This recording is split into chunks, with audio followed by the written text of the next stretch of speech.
错的黑夜手一盏孤灯。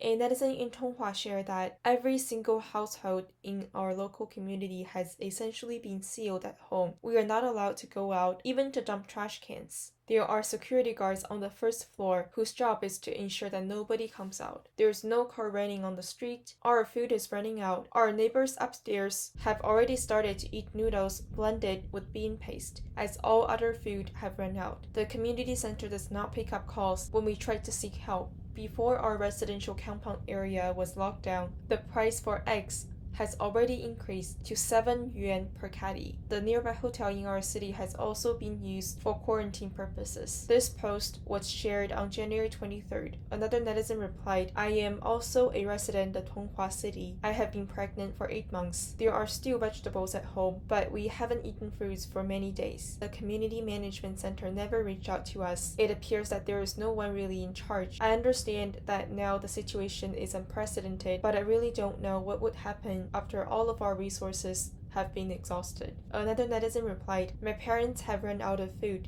including vegetables. The government had stopped delivering vegetables purchased by each household. We really hope that amid the pandemic, the government can help the Chinese people resolve the issue of shortage in supplies. Some families have been quarantined, that means not allowed to go out, even before the city was locked down. It's been over 10 days. Food indeed has run out in many households. A netizen also from Tonghua City commented, every single day I see posts from people on WeChat seeking help because food is running out, mailing services have been suspended. Another resident of Tonghua replied, we the people of Tonghua did not collapse in this battle against COVID, but unfortunately we are on the brink of collapsing because issues that are critical to our survival will never resolve. 30,000 people have run out of food. For the young people, they can survive by drinking water every single day, but for our elderly parents, how can they do the same? In addition, those who have already contracted illnesses, their medications have also run out. We are urgently seeking help. Hunger may really kill us. Another netizen commented, we have been forced to stay at home for 8 to 9 days. Our food is running out. Why is it that no one appears to be caring about the well-being of people in our city? Even though essentially people in every single household in our city has been sealed at home, the entire city is running out of supplies. Why is it that still no one is caring about us? A netizen shared this video clip showing the newest, another extreme measure taken in communist China to prevent the further spread of COVID. 你这你妈逼多少我杀你狗的你，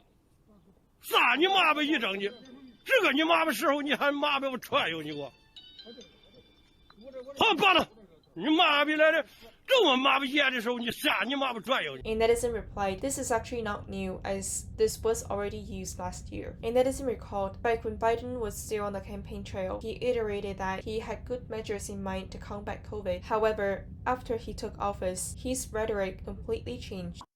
If we fail to act, there will be a wave of evictions and foreclosures in the coming months as this pandemic rages on, because there's nothing we can do to change the trajectory of the pandemic in the next several months. A netizen replied, is this an indication of the true color of a pseudo-president elected by 80 million people? A netizen recalled that back in early October, Kamala Harris once said Joe Biden will not ban fracking. That is a fact. However, right after Biden took office on January 20th, he announced that his administration are following through with a fracking ban. A netizen shared that leaders in New Mexico said Biden domestic energy bans will devastate the state's economy where jobs, education, and public programs depend on funding from the industry. It's worth noting that Biden allegedly won the state in this election.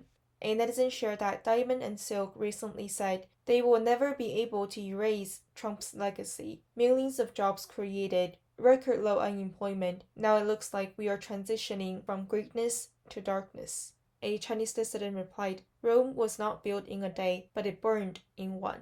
A netizen replied, over the past few days, Biden called for unity across the nation. However, he labeled the conservatives as white supremacists and domestic terrorists. What he and the people behind him are doing is organizing a grand united front and implementing a great purge. Fundamentally, the real agenda is to ensure the leftist ideology dominates every single aspect of society.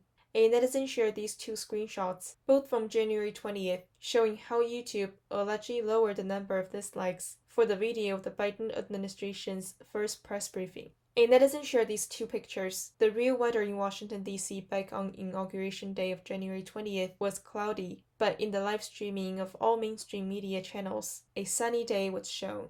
A netizen shared this video clip taken on-site at Washington, D.C. while the inauguration was taking place. We're here at the inauguration.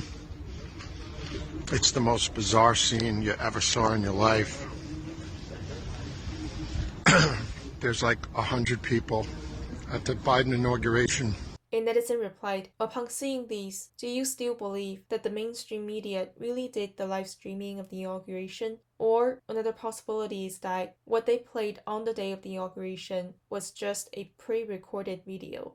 A netizen replied, "Now I am quite sure their live streaming is also a lie. If you watch this video clip and watch the people other than the Bidens, you will find that they added two sets of videos into one." A netizen replied, "I have no doubt that the so-called live streaming of the inauguration that we saw on YouTube was a carefully edited video, but it's not at all clear to me why would they do so." A netizen replied with this video clip from South Park. Do you solemnly swear to preserve, protect, and uphold the Constitution of the United States of America? Oh, man! That's my son, you! Before you understand me, they take this way, they take cocaine, a lot of things. Okay. Now, what happened?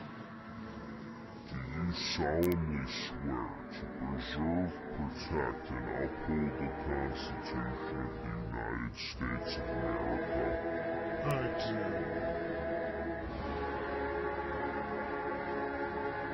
A netizen shared a few quotes from Professor Zhou Xiaozheng, a sociologist and historian. These are from a recent article he wrote titled, "The US 2020 election helped me open my eyes and face reality." He said, 4 years ago, I had full confidence in the stability of the American political system. But 4 years later, that is today, I finally came to realize that the successful operation of a political system depends on a key precondition, and that is, both the officials and ordinary people have to have faith and respect for the divine. The basis of American greatness is its spiritual life. The day when faith is abandoned also marks the starting point of the beginning of America's collapse. The further abandoned it is, the faster the collapse will be. A netizen replied, "In light of the current situation, it's quite clear that after many years, representative democracy is no longer able to truly represent the will of the people, because when the elected officials are bribed and blackmailed, nothing can really be done to ensure the integrity of the electoral system. Now it's time for a real change." Child, we will take you in. Child, we will bring you home. You'll be a flower that sees the spring. Soon a dove flying high.